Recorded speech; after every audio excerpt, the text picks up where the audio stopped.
नमस्कार। TV 15 education में आपका स्वागत है। Class 3 physical education chapter 1 knowledge of योग। इसे समझते हैं। नमस्कार, टीवी 15 एजुकेशन में आपका स्वागत है।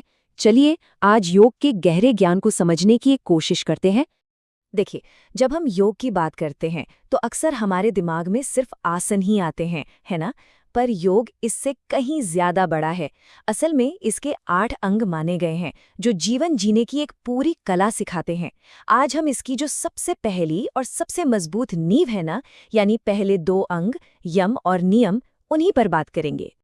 तो चलिए शुरू करते हैं यम से। आखिर ये यम है क्या? असल में ये 5 बहुत जरूरी सामाजिक सिद्धांत हैं। मतलब ये हमें सिखाते हैं कि दूसरों के साथ हमारा व्यवहार कैसा होना चाहिए। हम कह सकते हैं कि ये योग का नैतिक आधार है। तो यम के अंदर आते हैं 5 सिद्धांत। पहला है अहिंसा। इसका मतलब सिर्फ शारीरिक हिंसा नहीं, बल्कि मन, वचन और कर्म किसी भी तरह से किसी को दुख न पहुंचाना। फिर आता है सत्य, यानी हर हाल में सच्चाई के साथ खड़े रहना। तीसरा है अस्त्य, जिसका सीधा सा मतलब है चोरी न करना। चौथा है ब्रह्मचर्य, अपनी ऊर्जा को सही दिशा देना। और 5वां है अपरिग्रह, यानी जरूरत से ज्यादा चीजें इकट्ठा न करना। ये 5 सिद्धांत मिलकर ही तो एक सामंजस्यपूर्ण समाज की नींव रखते हैं। अच्छा, तो ये तो हुई यम की बात, जो हमारी बाहरी व्यवहार से जुड़ा है। अब आते हैं नियम पर। अगर यम समाज के लिए हैं, तो नियम खुद के लिए हैं। ये हमारे अंदर के अनुशासन को, हमारे व्यक्तिगत आचरण को संवारते हैं। ये 5 सिद्धांत आत्मशुद्धि और हमारे अपने विकास के लिए हैं।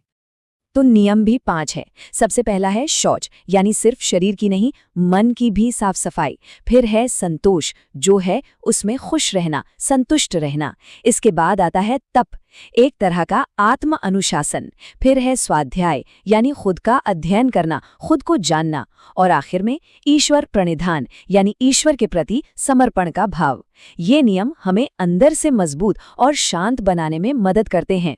और देखिए, सत्य की ताकत को कबीर दास जी ने कितने सुंदर शब्दों में कहा है। सांच बराबर तप नहीं, झूठ बराबर पाप, जाके हृदय साच है, ताकि हृदय आप। तो योग के ये जो बुनियादी सिद्धांत हैं, ये हमें एक बहुत ही अहम सवाल के सामने लाकर खड़ा कर देते हैं कि आज की इस भाग दौड़ भरी जिंदगी में इनमें से कौन से सिद्धांतों को हम सब अपने जीवन में अपना सकते हैं। ये सचमुच एक सोचने वाली बात है। जीवन में आगे बढ़ते रहिए। टीवी 15 एजुकेशन देखते रहिए।